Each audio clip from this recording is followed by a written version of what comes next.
your cryopreservation of oocytes to embryos to blastocyst cryopreservation, and also in certain situations where we need to do fertility preservation or, doing some freezing of in vitro matured IVM oocytes. Also in situations where we have seropositive samples. So we have a varied arena where cryopreservation is used, and we have an extremely eminent speaker, and extremely honored to have Dr. Kersi Avari sir today to talk about advances in freezing from basics, the entire journey, the full cryopreservation journey. So can I have Dr. Kersi's CV, please, Sindhu? Yeah, so this all of us, he's a well-known figure amongst the entire EART fraternity. We extend a wholehearted welcome to you, sir. Sir is the program director of EART. He's training and trained many embryologists in the field and who are successful in their fields across India and abroad. His areas of interest are clinical embryology, and clinical embryology, and he's doing a lot of research, many papers and citations to his credit. So we welcome you, sir. Before moving on to his presentation, we would also like to share exciting news from our end that we would be launching our scale fellowship programs, which is going to be a one-year full-time fellowship programs, which is going to be both in embryology and also ART. So in embryology, we are extremely happy to tie up with Center of Healthcare Entrepreneurship and IIT Hyderabad for a hands-on course as well at the end of one-year program. So we extend a warm welcome, and please share this to everybody and they would benefit. And we have 2 candidates every year in clinical embryology and 2 candidates in ART program. And you can just call this number and have more details. And we plan to start this humble gesture on the World IVF Day, that is on 25th of July 2025. We welcome all of you and request to take over the session from now on. Thank you, sir. Fine. So shall I start sharing my screen? Yes, sir. Okay, fine.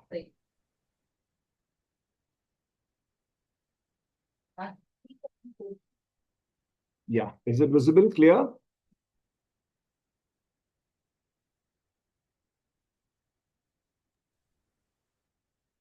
Yes, sir. Fine. Okay, so good evening, everyone. And I'm indebted to the organizers for giving me a permission or allowing me to speak on this innovative and a challenging topic, that is cryopreservation. Now, cryopreservation, initially, it was quite in a, I would say, minor scale or a dormant position as such. Still, there were rapid advances in the field of ART. Prior, it was just used only for cancer patients, just to preserve the testicular tissue. And it was in a very infantile condition because the techniques and all were not all that well primed or well developed. But once these ART techniques took up with a storm, then there was an inadvertent, or I could say an urgent need. Why this was necessary? To freeze extra stuff, to make the gametes available in the absence of the person, in emergency conditions, as a backup, sudden cancellation of a procedure like an ET. And believe me, that was not the end of it.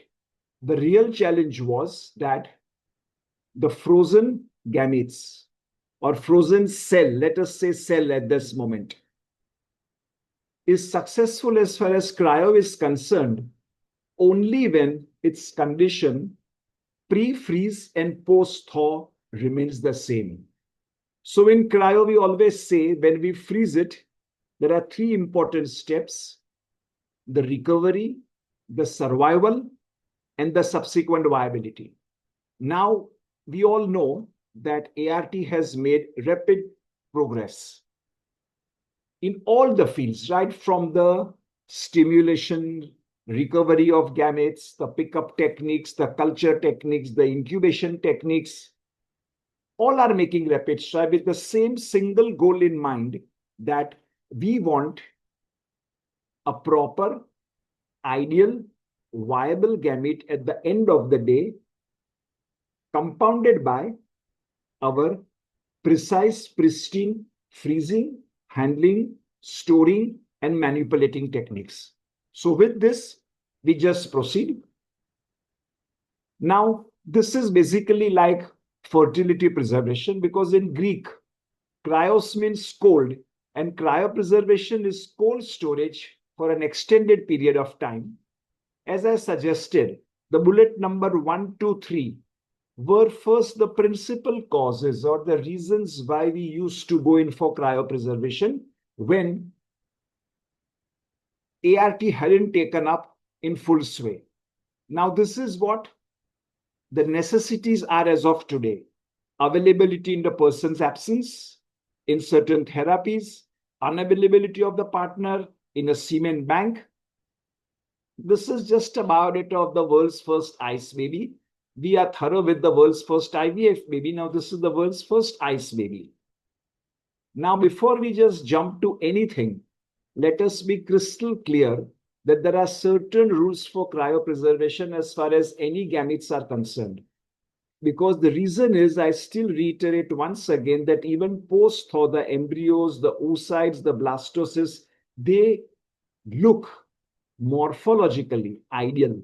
But what we are totally unaware is whether we have diluted or we have played havoc with their small biological internal structure, which till date we are not able to justify. Because there is not a single technique or a methodology which tells us about how ideal this embryo post-thaw is. So the golden rule is grade 1 gametes should be always used for cryopreservation as their survival is optimal. Second thing, when we handle them, when we store them, there are special cryoprotective media which we will deal across in this topic. So that should be ideal. Precision and freeze in the techniques, follow standard SOPs and protocols. Then your backbone, the vehicle, the most important vehicle, availability of liquid nitrogen, storage facility. Documentation is most important, because many a times there is a mixture or mismatch between the vials, the straws, the labels, the writings peel off, the labels peel off, monitoring of the levels go down, permanent disaster, no return, backup things. So these are all important steps. Before we even think of going for cryo, we have to list this. Because believe me, today, when centers are set up all across, there are certain labs which have to travel more than 150 kilometers just to get their cryo cans filled. So believe me, the stress and the trauma and the financial burden which a center has to experience. So you have to be very sure, because now with the strictness of the guidelines, a cryo is a must, whether your facility is an IUI grade 1 or an IVF center of grade 2. Now, these are just the bulleted points, what I told you. 3 important steps: recovery, survival, and functionally viable post-thaw. And remember, care and caution for one oocyte or one cryovial or one blastocyst is the same as needed for numerous cryovials. And garbage in is garbage out. Don't expect your cryo cans or your cryo procedure to be a miracle Pandora's box that you can freeze in anything and when you will thaw it, you will get an excellent result. No, that's absolutely not the case. You all must be aware of this. 2 techniques. Prior, it was slow freezing. Well, it went on very well. Not that it was not giving results. Please don't just brush it off because the new technology like vitrification has come. It was successful. But initially, every technology modifies, sharpens, professionalizes.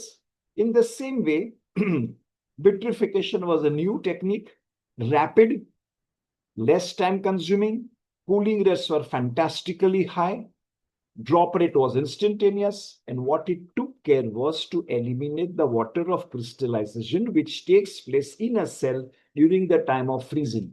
Because you all know, cellular cytoplasm, chief constituent is water, and during supercooling, ice crystals are formed. The concentration of the ice crystals are really instrumental in disrupting the cytoarchitecture of the cell, in disrupting the cellular membrane or the plasma membrane. And once in any cell, if the plasma membrane is disrupted, the functionality of the cell goes. A little problem in this is chemical damage, yes, because in vitrification, we are using super concentrated solutions of DMSO or the penetrating cryoprotectants, whose toxicity till today is not exactly documented. Though people say it is safe, but remember, to justify or to pinpoint a damage caused molecular wise, it takes more than 2 generations down the line to register the problem as such. Filhal, as of today, as the things are going smooth, well, it has been met with obvious success all around. And it is the in thing, or I could say, one of the latest technology which has invaded ART. Or else otherwise, all the other things are comparatively the same. The processing methods are same, culturing methods are same, sperm preparation are same, recruitment is the same, etc., etc. So this debate will definitely go on and on. Now, you all know we can preserve all this paraphernalia. Okay? Basics. Freezing, or at the same time, in vitrification, it is called vitrifying.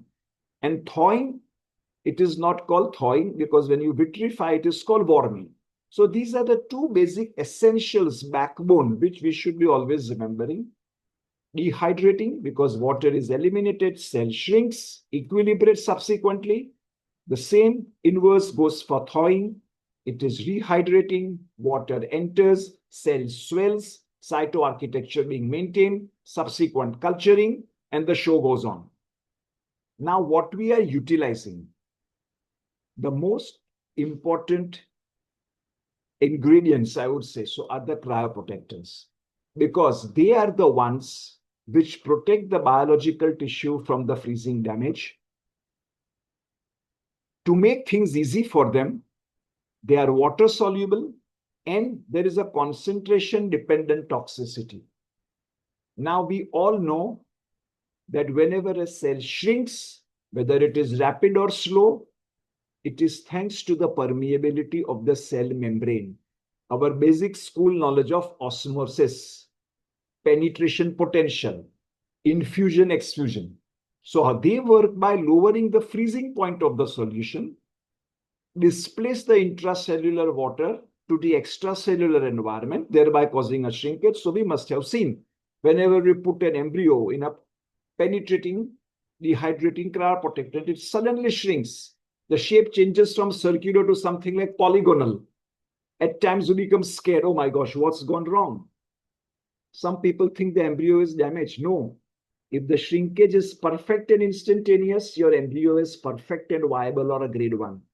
If the shrinkage is slow, or if it is not there, your blastomere is already dead or non-functional. Because what it does is, it subsequently changes the solute concentration in the liquid phase. But at the same time, for the cell to survive, the DNA integrity, functionality, in case of sperm acrosome responsiveness, and the fertilizing ability. Now, many people say, sir, we have thawed a semen vial. Recovery is excellent. But then comes the punchline. Motility is compromised. Well, cryo damage, improper freezing technique. Now, in a semen sample, when you thaw, what's the first thing which will help you out, raise your spirits? The sperm moving. But in case of an embryo or a blastocyst, what will the acid test? People instantly thaw, instantly transfer. We don't know whether the thawed embryo was live or dead, viable or not. So in my practice, what we used to do was, if the thawing cycle or a transfer was tomorrow morning at 10 o'clock, we used to thaw the embryo or whatever the gamete was today evening at 9 p.m. Subsequently culture it. Check the stage at what the recovery was. Compare it with the stage at what it was frozen. Next day morning, after 10 to 12 hours of incubation, see the progress in its culture. That means your embryo is growing, it is viable, but that doesn't mean that it is going to give you a pregnancy. Agreed. Those who survive this cryo have a greater chance of giving you a result, because in spite of the super freezing, storage, thawing, the cellular integrity and the functionality has been at its epitome. And the stress inducing factors, or you can say that intracellularly, the work induced hypertrophy in the cellular organisms is literally minimal. Fine. Now, this is how I have documented the penetrating and permeating types, how they act, and these are the examples of the cryoprotectants. These are the non-penetrating ones. Now, whenever any cell is exposed to any exogenous chemical, there are definitely certain effects. Solution effects, how it messes the scenario, extracellular cell formation, subsequent dehydration, and intracellular. Now, intracellular ice is always fatal to the cell, because this is chiefly responsible for disrupting the cytoarchitecture and membrane trauma. Because it's the passage or the movement of water intra to extra without traumatizing the cell wall, without disrupting the organelles, because that's the reason post-thaw you have to always incubate or equilibrate your cells, oocytes, embryos in the culture to make them come at the same stage of osmolality potential intra and extra cell. Then and then only we can say that they are comparatively viable. Now, this is what happens on the plasma membrane. Now, why I'm trying to tell you this? Because freezing techniques all must have achieved gold medals in that. Doing this in this time, within minute I freeze it, within minute I vitrify it. But you should understand what it implies. What does each constituent do? What are the main target areas of trauma? How we can avoid it? Because the plasma membrane, which is a phospholipid bilayer, this is the main traumatic, this is the main structure which gets traumatized first, because it undergoes lipid phase separation.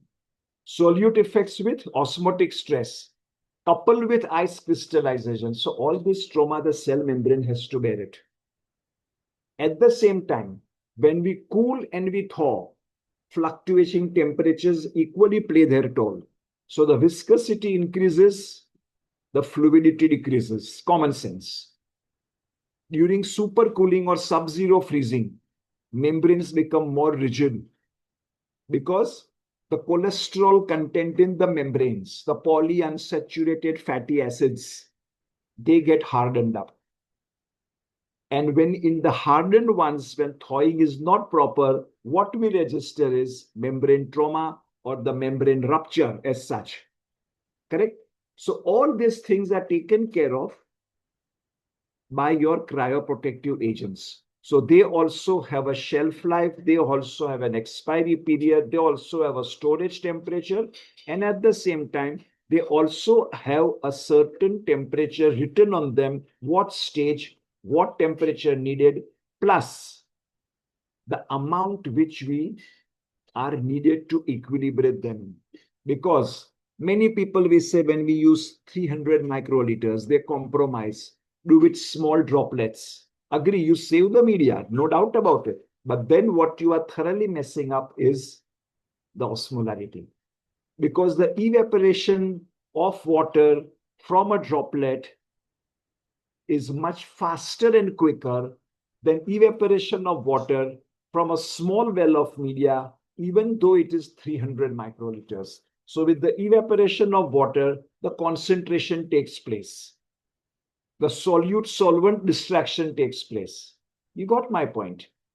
And at the sensitive process, when the embryos are thawing or freezing, this solute concentration plays a crucial part as far as subsequent survival is concerned.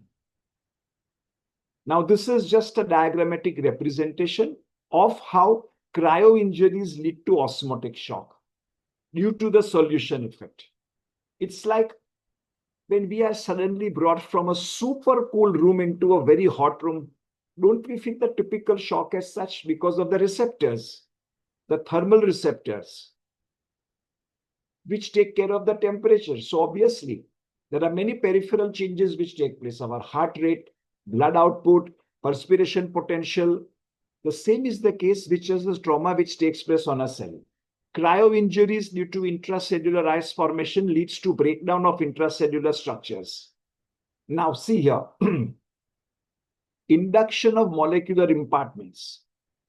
All these procedures can be messed up due to improper freezing and thawing, improper handling of cryoprotective agents, improper quality of cryoprotective agents, and improper dexterity of the embryologist. Take, for example, the sperm.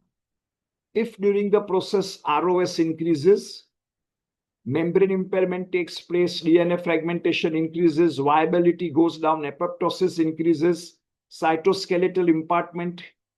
See, this is all the negatives.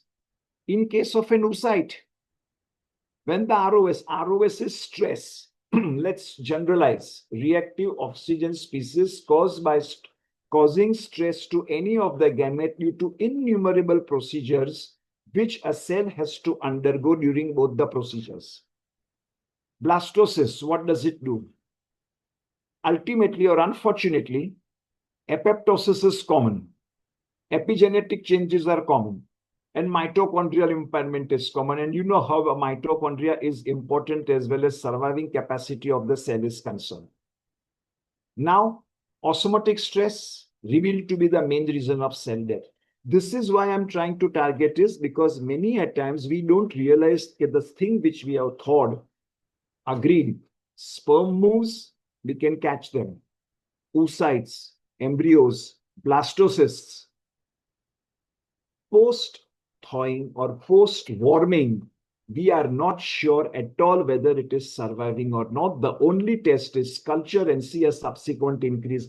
Maybe in a blastocyst, you might see an expansion or subsequent initiation of hatching. Now, what happens? Cryoprotective agents, DMSO, dimethyl sulfoxide, ethylene glycol, propylene glycol, they are all toxicants. Please, agreed, they are used in high concentration. But inadvertently, we have to use them against rampant cell death in cryoprotective. So this is the challenging part which till today hasn't been addressed meticulously. Same case, when you cool properly, your thawing rates also have a significant effect on cell survival because it is vice versa. Initially, it was water to ice, now it is ice to water. So, low temperature cell preservation consists of CPA, 10% dimethyl sulfoxide, along with other combinations, which are very responsible to maintain the cellular integrity. The reason why ultrastructure DNA integrity has to be maintained, biological samples need to be preserved in a state of suspended animation at cryogenic temperature of -197 only, not in the vapors, which may be even -140 or -120, because even at those temperatures, there is a slight movement of atoms and molecules intra-extra cell. So suspended samples in vapors for a prolonged period will lead to their apoptosis in spite of fantastic freezing or thawing procedures. These are the changes or molecular alterations which take place at a cellular level, the proteomic changes, epigenetic changes, genomic changes, and subsequently offspring changes, manifestation of all. Agreed. Even our ART techniques which we are doing, we are subjecting the gametes to various phases of trauma and stress. During denudation, in ICSI when we suspend them to high A's, concentration of high A's, highest toxicity, exposure time, dilution, when we inject the PVP concentration, the dilution of PVP, how much we say, the oocyte membrane trauma. So that's why we see a post-ICSI, how fast the oocyte cone or the injecting cone heals itself faster. the way the cytoplasm oozes out. So these are all characteristics which we can actually see during the procedure, which unfortunately in vitrification or warming, they take place intracellularly and we are not able to observe it per se. Another thing now, alteration in oocytes. How an oocyte can be challenged at the cellular level, at the proteomics. Now here no significant alterations are revealed because nobody has tested them. Epigenetic agents, well, later on we can come to know, and genomic changes. Sperm, how the changes can take place. Most important, DNA fragmentation, increasing oxidative stress, and ultimately, so the reason is every injected sperm in a procedure of ICSI will show you a zygote, provided it is subsequently going to progress fantastically in a time scale manner of development till the blastocyst condition. But had that sperm being used in an IVF, if there was any nuance with the sperm, even fertilization would not have taken place. That's the thing, or I could say SOP to be taken into consideration. Now, whenever we do embryology, whether it is freezing, thawing, handling, culturing, these two factors play havoc on the cell because we till today are not able to exactly control the intra and the extracellular environment. Our gametes are prone to osmotic stress, temperature-induced alterations, pH fluctuations, three vital zones when a cell is suspended into any media: intracellular, extracellular, and the cell membrane, and three vital parameters which are needed for cell survival. Now, a little into the temperature and pH, because that is very, very important as regards to the media which we subsequently expose the gametes to during freezing and thawing. So there is a famous principle called Le Chatelier's principle. A cell in an equilibrium stage, balanced both by temperature and pH, as long as everything is smooth, it is going well. But sometimes when any changes are made to either one, the system responds by shifting the equilibrium to basically counter that change. It's a compensatory effect. So temperature fluctuations, we can easily monitor and take care of it. But pH fluctuations, well, we have to follow certain guidelines or SOPs. Increase in temperature can cause the system's equilibrium to shift, absorbing the excess heat leading to the formation of extra hydrogen ions. This decreases the solution's pH, and there is a dissociation of ions when the temperature increases. So it is not that temperature plays an important part only during the culture system. Incubator 37, humidity ideal, CO2 5 or 6%. Even in these procedures, when the gametes are exposed to cryoprotective materials or cryoprotective solutions outside of the incubator, temperature holds a very important part. Now, this is how it affects the metabolic activity of the cells. This is a little more into details, Iogon, because we always scribble, why aren't my embryos giving me a positive result?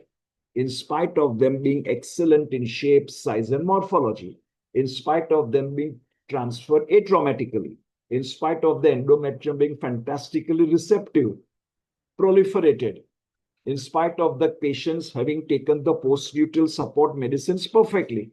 Now, this is how variations can affect the functionality of the gamete, whether it's an embryo, whether it's a blastocyst, or any other cell. First of all, let's consider one thing, that this cryo, freezing and thawing holds good for any cell of the body, because let's not forget that these are also our cells which we are handling. The oocyte, the largest and the most sensitive cell, and the sperm, the most tiny and the motile cell. They also have their intrinsic characteristics. Sperm, a little extra to help us as far as the motility is concerned. And the other ones, just the viability. Another important reason, what happens when elevation in temperature takes place? What happens to the cell membrane? What happens to the cellular proteins? What happens to the bonds? Correct? breaking of the bonds or overheating, the bonds that keep the structures together, they break. Weaker ones break, temperature rises, then the stronger ones start disintegrating. So this compromised or loss of protein structure is lethal for cell survival. Howsoever, morphologically, the cell will appear fantastic. Many times we see the posts and all, lovely recovered things, lovely, but are they gonna be viable? If viable, pregnancy positive, is the pregnancy carried through all the trimesters? If no, why? The protein or the genome is compromised. Of course, there are 160 reasons for a live take-home baby rate, so I cannot cherry pick anyone, but at least in a thaw cycle. But one thing is there, even my experience was there. Thawed embryos, because during my time when slow freezing was at its peak, certain doctors never wanted to take the risk of carrying the day 3 embryos to the blastocyst in the event of them getting suddenly arrested. So we used to freeze them at day 3, or what we call it as the morulation or early compaction. Thaw them. If recovery was perfect, culture them to another 2 days, see the blast and then transfer it. In case of certain SOS conditions, myself have frozen numerous zygotes and the zygotes have been carried on because at that time, single step media wasn't available. It was sequential, grade 1 and grade 2, just like Cerelac Formula 1, newborn to 4 months, 4 months to elderly. So all these modalities have been worked out. So the latest techniques, what we are doing is, we are modifying them, but at the same time, the more the modifications, many a times we ourselves are compromising in the handling of the gametes, which is extremely sensitive during this time. Now, when we freeze the sperm, initially it was neat semen sample. Now, neat semen sample means what? Freeze it with the seminal plasma, contamination, thaw them, subsequently wash them, spin them, incubate them. Osmotic stress was huge. The sperm, howsoever excellent the initial motility or the linearity and the kinetics were, they were not able to support it. So came the second thing, capacitate, wash, freeze it, glycerol, good quality NLR glycerol. It is non-toxic, so it need not be eliminated subsequently. Well, it struck very well. So this is just the technique of how you use it. Now here also, most important, CPM should be at room temperature. Otherwise, if it is slightly cold, cryo shock, the sperm will be losing the kinetics instantly. Mix it slowly, because both have got differences in their densities. Mix it well, drop by drop. Don't rush. After mixing, keep it standing for half an hour. Let the solutions permeate. Let the entire length of the sperm from the acrosomal tip to the tip of the tail be coated in the cryoprotected media. So this is very important. Okay. And then we used to label the straw or the vial, and we used to freeze them in a vapor cooling method because all the labs were not taking the advantage of a cryo freezer, which was costly. Logic is, a cell will freeze it properly. In those days, it was believed, with a constant gradient drop in temperature, or what we call it as a monitored drop rate of temperature, which was at times even as low as 0.3 degrees per minute. That's why it was called slow freezing. Now, the same difference in temperature we take when we do is our vapor freezing. Now, this is a vapor freezing method because liquid nitrogen minus 196, the vapors up the line, they are super cooling agents, no doubts about that. But the preserving or the cell maintenance property slowly diminishes as we go up. So in order to allow a gentle cooling without traumatizing the cell instantly in a fraction, we used to suspend them in vapors for 20 minutes till it hardens up. It hardens gentle, not with the harshness. Now at the same time, we had fantastic freezers.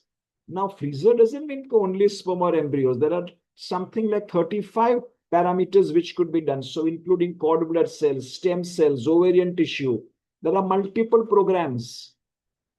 The chamber, the controller, and the monitoring. Just press the program, tuck, tuck, tuck, tuck, it goes down, all by the machine. No mechanical interference. But still, there was a little bit of lacunae, and the formation of ice crystal took the world by storm. And so people are still using slow freezing in many of the labs. Believe me, because in sperm, if you have a sperm bank, freezing should be done in these mechanical freezers, electronic freezers only. They ensure perfect entity of the sperm pre-freeze and post-thaw, because advanced programs have got separate program for epididymal sperm, testicular sperm. The reason being, the complete entity of this sperm is quite different from the ejaculated ones. These are the various programs. I don't want to show. This is just a diagrammatic representation of how the slow freeze drop slowly, whole time, because here we have to take care of certain physics, latent heat, ice crystal formation, the seeding, the holding time. Now, the next was thawing. Very simple, fast, manual, no gadget needed, but still 90% of the troubles or the 90% of the lacunae lies during thawing, because we are not justifying the need of what we call it as the rapid crash down of temperature initially, which is very, very essential. This is just a general methodology of a sperm freezing.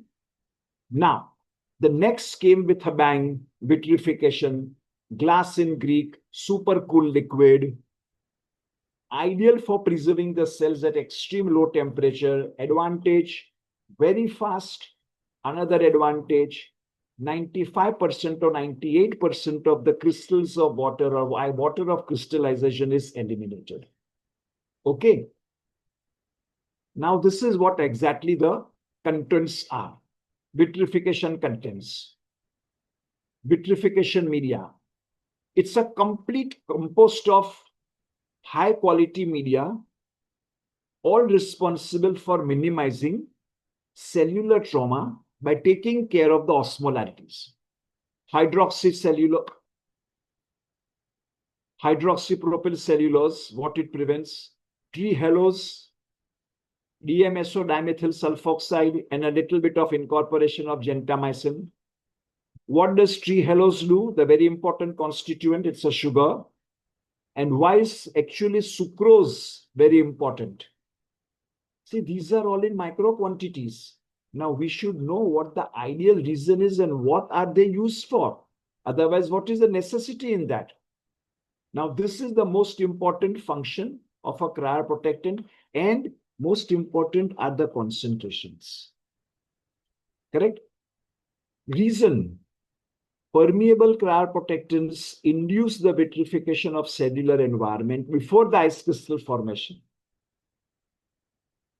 It is not that when you dip it, suddenly the ice crystal formation takes place. No, there is a slight bit of biochemical change or the environmental or the situational change in the contents of the cytoplasm which takes place, after which the solidification takes place. So, concentration of cryoprotectants, they are also called as antifreeze. 5 to 15% concentration is enough to allow the cells to survive after freezing and thawing also. Now, what comes into play? The quality of the kits, the way in which we have preserved the kits, the way in which we have subjected that individual, I would say, media at what temperature, room temperature, etc., etc. The quantity, and most important is how fast we expose them to the certain media which exactly is labeled. So please, different kits have got a different methodology. So please read the product inserts thoroughly. Find out the time of exposure, how much they have to be exposed into, at what temperature they have to be exposed into. So all this is of vital importance. Now, some protocols basically at times differ, because every procedure is a two-step. Vitrification drop sizes, as I told you. Some say 1 ml, some say 300 microliter, because each kit has done its own thorough research before subjecting or telling us as to what is the ideal concentration needed. Don't substitute one method into another kit. Just like we don't mix and match the media in embryology, because what? The water of the osmolarity of the water which is used can play havoc. Now, why is the droplet size important? Because droplet size affects the evaporation when we harbor it out into the dishes. And consequently, it is consistency of the environment surrounding. Now, when they say environment peripheral has to be 37, it has to be 37. We just have a touch feel. Oh, this looks warm. Chalo, let's do it. Oh, we are in a hurry. What's the goddamn hurry? Vitrification already has reduced your time by hours. So couldn't you compromise 1 or 2 minutes? Couldn't you take care? You just take the vials out of the refrigerator. Just do it. Just do it. Oh, sir, it is warm. No, these are all nuances which can literally fool you as such. Now, vitrification warming protocol is very, very important. Most crucial step. Avoid ice crystal, which can be detrimental. So ice crystals are not formed only during freezing, please. It is also formed during thawing, extracellular environment. Correct? Because see, this is exactly what happens during warming. Intracellular CPAs are rapidly eliminated from the cell and diluted immediately so that the cytotoxic effects are nullified. That's the backbone. Subsequent steps can be performed at room temperature or at 37 degrees depending on the manufacturer. Sucrose, again, I highlight the importance of sucrose, is incorporated into the vitrification solution to dehydrate free water and to ensure the protection or insulation of the cell membrane. So please, when you see the constituents of any media, I would say whenever we handle any kit, even a DNA kit, please check out why the hell is any given substance needed, what it is used for. If it is not there, what happens? If it concentration varies, what happens? If it time of exposure happens, what happens? So you have to be pretty sure about it. So it's like a saying, physician, heal thyself. What is expected of ideal vitrification warming cycle? Well, everything goes well in the sperm, you'll get a healthy recovery, fantastic kinetics. In embryos, of course, recovery with minimal blastomere degeneration, blastocyst, minimal ICM and trophectoderm degeneration, and oocytes, good recovery, no structural alterations, and the first sign is ideal zygote formation at the right time. Now, timing holds a key to success.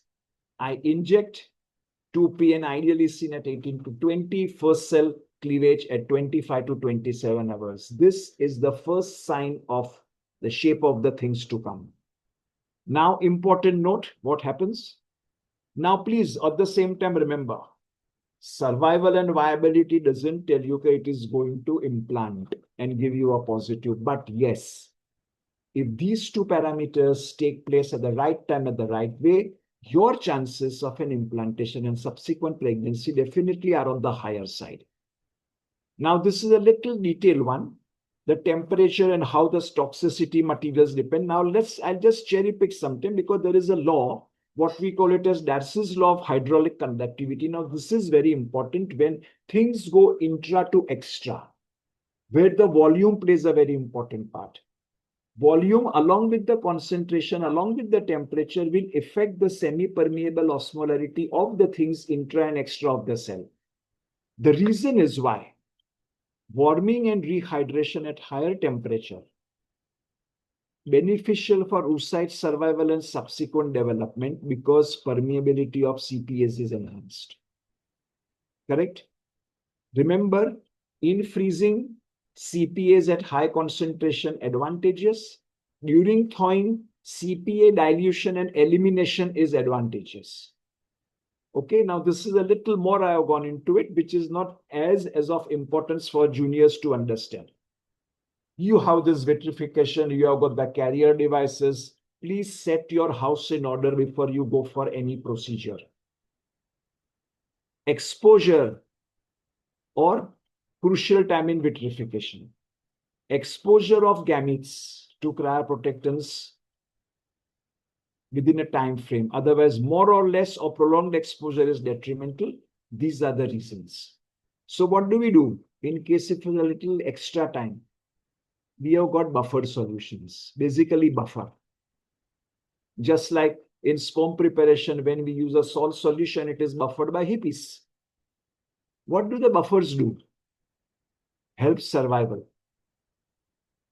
Prevents, because if buffering is not there, this can take place. Now, you know parthenogenetic activation, prolonged exposure of oocytes in denudation when we highest them in high concentration over an extended period of time.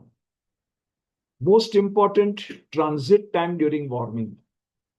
From the canister liquid nitrogen instantly into the warming solution, minimal exposure in the air. Therefore, get the canister as close to a working table. Be set with everything. Rapid warming minimizes the formation of intracellular ice crystals, and it prevents recrystallization. That is very important. In spite of all your efforts, cryo damage can be done at all these places. And what does it do? Zona hardening, zona pellucida, osmotic shock, cryo fracture, cryo injury. All cells are not the same. The cells which are robust in the active stage, just like in sperm, freshly spermiated sperm, senescent sperm, elderly sperm don't survive cryo. DNA damage, cell death, why is it caused? Mitochondrial damage, what does it do? Let's not believe that even minus 90 is supercooling, because ice crystals can merrily form even at minus 90. Even at minus 130, there is movement of atoms and molecules. Only at minus 196, which is the actual liquid nitrogen immersion temperature, there is no movement of atoms and molecules. Only thing which can affect is a background radiation or an atomic explosion. Cons of vitrification. High doses of DMSO, depending upon the route of administration. Cell death, irritation, necrosis, toxicity effects, alterations in epigenetic landscapes. Now, there have been lots of debates on this. Even the company people have been questioned. They say, as of now, it is given a green signal, but epigenetics can't be ruled out instantly. It takes a very long time, maybe 2 to 3 generations, before which we are able to say that, oh, this might have been the reason. Now, when we maintain the cryo can, it looks very easy, but what are our fears? Canister malfunction, maintenance or the dropping of liquid nitrogen levels, unexpected drop in temperature. And these are all collateral damages for which there is no return. Once the damage is done, it is permanent. So to maintain a cryo bank is a very Herculean and a challenging task. We have got these DVARs, BA, biological storage, 3, 4, 5, 6 capacity in liters, TA, transport, because these ones will have the canisters on which there will be a frost line. Means samples, liquid nitrogen levels have to be there till the frost line. Lower than that, it will be the vapor suspension. Or when we want to transfer embryos, airship them, we have got the vapor shipper. Absorbent material, nitrogen is absorbed, temperature is maintained, samples are stored, but they have a time limit that this canister will maintain the temperature only till 24 hours, depending upon the absorbing capacity of this medium. Canister functioning, it is just like a thermos flask. 3 ways of transport or 3 ways of transfer of heat is prevented. Conduction, convection, radiation. So, what are they made of? They are made of high density aluminum foam with minimal porosity. Of course, those cryocans or those DVARs, that is DVAR, cryocan is a company's name, DVARs is the original name. Beavers used to store viral and bacterial load are made from high quality glass, but they are ridiculously expensive. So what we are using them is, we are actually from this animal husbandry. Our cryogenic containers are aluminum foam bound. The porosity is very less. When we peep into it, this is the main canister, this is the metallic sheath. So what we get is a valve or a slot over here, which is creating a vacuum. Suspended only at the neck core part. This is completely insulated. So we have to take care when we maintain them, when we handle them. Don't bang them, always in an upright position. I'll go next. Yeah. So this is how you will check the cryocan once you receive it in your lab. Check the vacuum plug. Tap to see there is a reverberating sound. So there is a thorough vacuum. Slowly charge the canister. See the maintenance rate till 24 hours. Next day when you check it, we were checking it why? By the dipstick method. So this is what we call it as the holding time. If the holding time is less, the outside of the canister becomes very cold. Droplets of water start forming. That means there is a leakage in the neck core part, because that's the only part where there is a connection maintained. Sorry. What did I do? Oops. Yeah. So this was how we used to do our dipstick method. Still there, because this is a typical, what we call it as a polymer plastic. Dip it for a few seconds, frosting, and we can check the levels. It should be done every day. Then how to maintain your cryo vials. Cryo vials, very important. Many times you must have registered that when you thaw a vial, suddenly it explodes. The reason is your vial is not of a good quality, because in every vial there has to be an O-ring. Suppose you clamp it, you close it, you store in liquid nitrogen, the liquid nitrogen will enter inside. When you want to thaw it out, you take it out. Liquid nitrogen will expand 1 part to 700 parts in air. So the pressure inside is more than 10,000 psi, so it will explode like a bomb. So good quality polypropylene cryo-resistant cryo vials should be taken. This is just an internal structure as to how it looks it. Please select a standing, not the round based as such. So these are all your cryo accessories. And even they have an expiry period. Please remember that. Okay. Cryogenics. And the most important question. The lower the temperature, the longer and the most successful is the freezing. Yes, very true. Because this is the principle. All the biological activity, degradation is prevented. The longer the time you freeze with proper ingredients, the success is high. Now, what facilitates it? Just like carbon dioxide is ideal for media equilibration or culture, same way, liquid nitrogen is a cryogenic gas. All cryogenics have extreme low temperature, large ratio of expansion. Our liquid nitrogen, the characteristics, it is obtained by fractional distillation of air.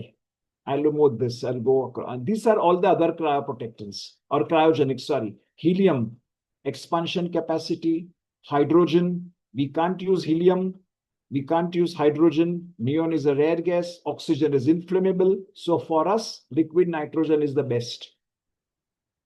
People used to say, when you store them, you are compromising the DNA part. No, it is not like that. It is maintained well. Subsequently, by the RIN test, which I'll tell you, yeah, this is it. RIN test was what? RNA integrity preserving. So samples were tested pre-freeze and post-thaw. And the RNA was estimated on the RIN scale, which was quite appreciable. So extended preservation doesn't traumatize them. So this is what it is mentioned over here. Most important, the challenge in maintaining a cryocan is to control its evaporation rate, because even from a closed cryocan, the vapors are subjected to evaporation. So from a 11-liter canister, every day 90 to 110 cc of liquid nitrogen will evaporate. So this forces us to do what we call it as the process called topping up of the cryocan. where every third or fourth day we have to check the dipping level and maintain the cryocan level, because we have to see that samples are not in the vapors. If they are in the vapors, the quality will go down. Post-freeze, post-thaw recovery will be pathetic. Biological hazards, well, it can cause severe burns, but as per the Linden-Frost effect, instant pain, instant out, it won't traumatize you as much. Many cryocans in a room cause asphyxiation because liquid nitrogen displaces the oxygen from the air.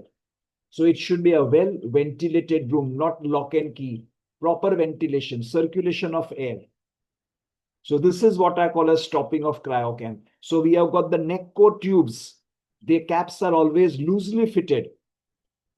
This is what it is exactly. So we have got the slots in case of biological cylinders and smooth ones in case of transport cylinders. So BA means biological devar, TA means a transport devar.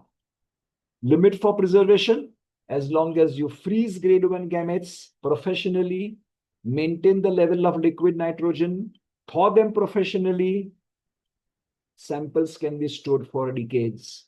Because out of these three, I rate storage as most important. I freeze perfectly, I thaw perfectly, but the storage is compromised somewhere in between. For a few days, they were exposed just to the vapors. Finish, you are gone, unfortunately. But still, in spite of all this, when we preserve sperm, these are all the areas where problems can take place. Remember, this is a cell. It can be subjected to trauma. It is subjected to trauma, and minute nuances will be observed. When observed under ultramicroscopy, when also under cellular structure, when observed under the contents of the cytoplasm, there can be damage to it. That's the reason 100% survival rate is not always seen in all the gametes cryopreserved. Now, your cryocans can also be contaminated, please. So there is also a technique of cryocan washing. But don't try it inadvertently at home as such. There are single simple steps. But prior to that, you have to separate all the samples into a backup cryo canister instantly without causing them trauma. Because we have seen at certain times the cryo vial drops in, we invert the whole canister, and you see the nuances which come out, paper clips, labels, rubber bands, multiple things come out from the cryocan. And remember, they also breed contamination as such. Tank cleaning, well, usually it's done with warm water, and prior to filling of new nitrogen, make it a point that the old can which is washed is thoroughly dry from inside, of course, which you cannot, because there are small narrow mouth canisters and there are broad mouth canisters. So you have to take ample care, because if ice crystallization takes place inside now, it will be a havoc for the cryocan. This is how nitrogen can also be contaminated, right? And believe me, for AIDS virus, you super freeze it, it can still survive. So that's the reason many times for such samples, separate cryocans. Please don't say, I have used that high security straw, super security straw, and I will keep that sample along with the others. No. Correct? Well, these are rinsing methods. It's up to you to copy this. Okay? But don't use it inadvertently, randomly every time, because you will be damaging, you will be causing more damage than good. Safety. Cryo demands, as I told you, recovery, survival, viable. For handling, protective equipment, asphyxiation concerns and pressurization concerns.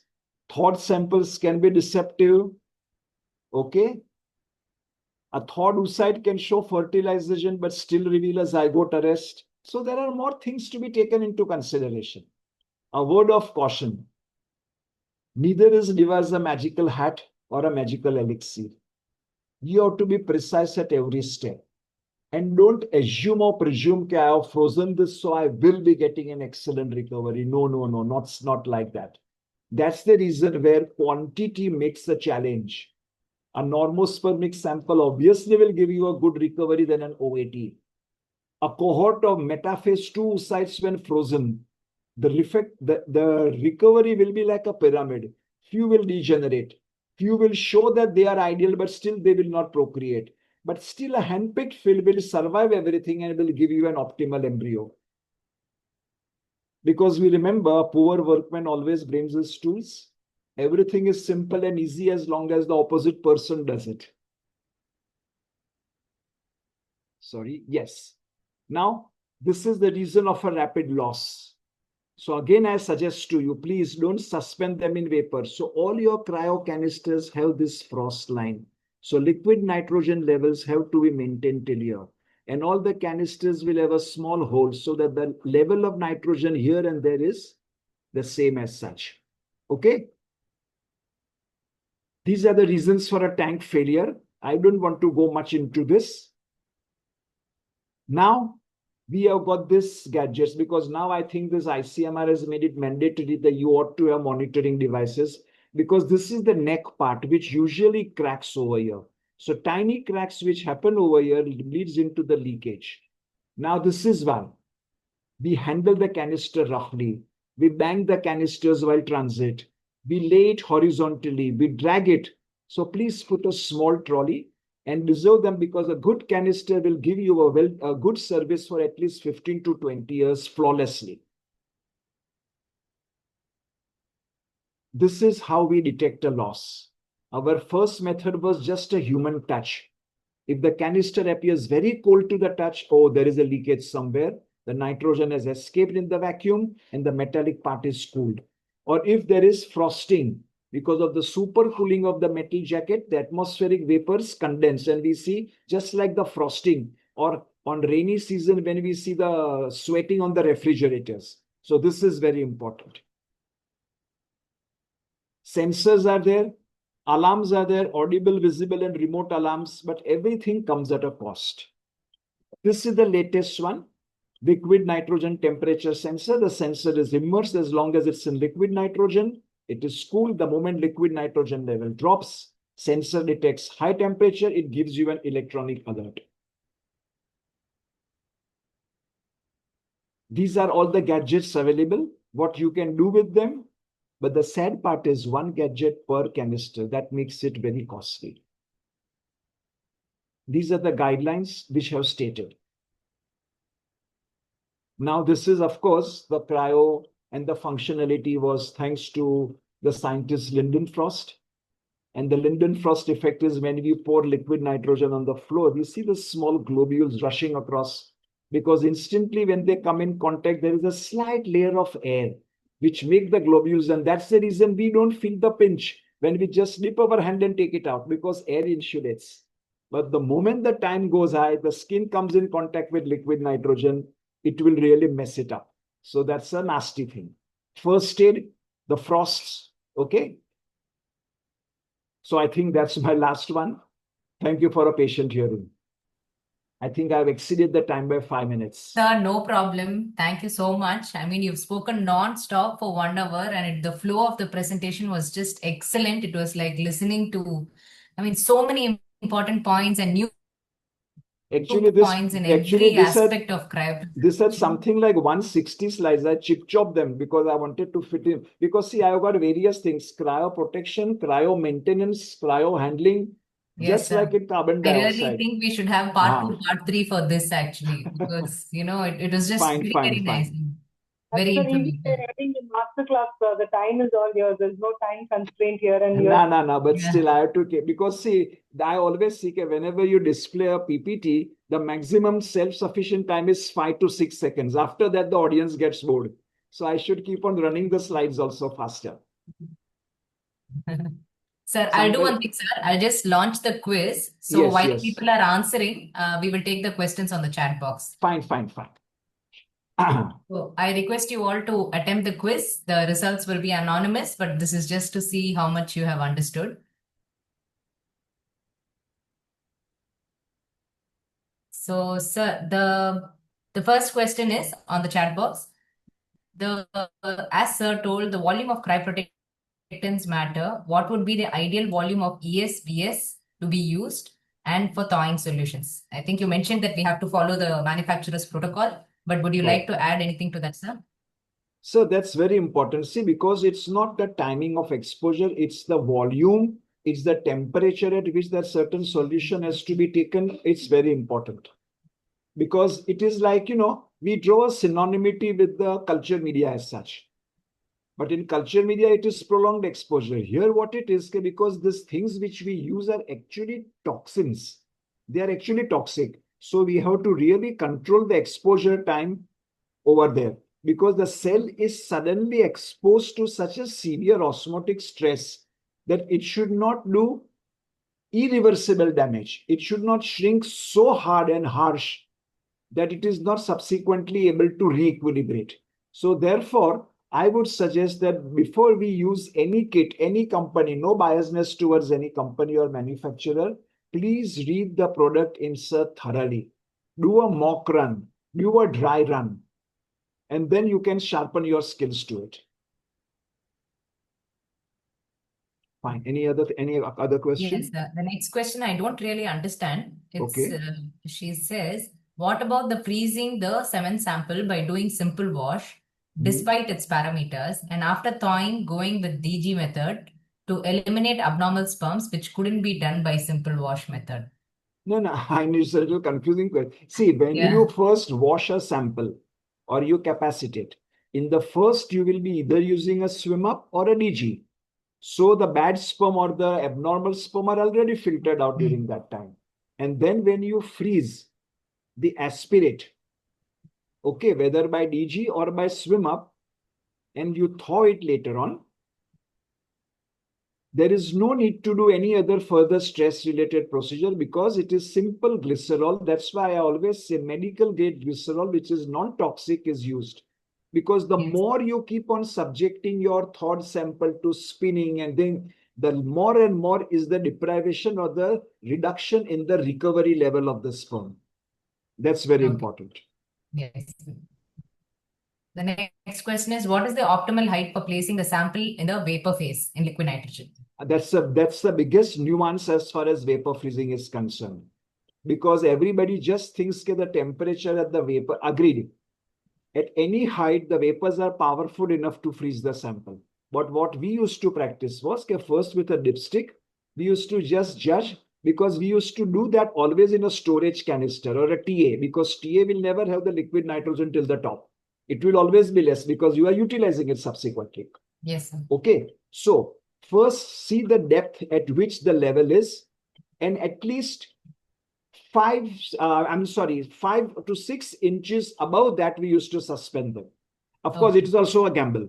Let me be brutally honest. It's a gamble. Yes, sir. Yes, sir. And the next question is, once in how many days, weeks, or months is the dework cleaning preferred?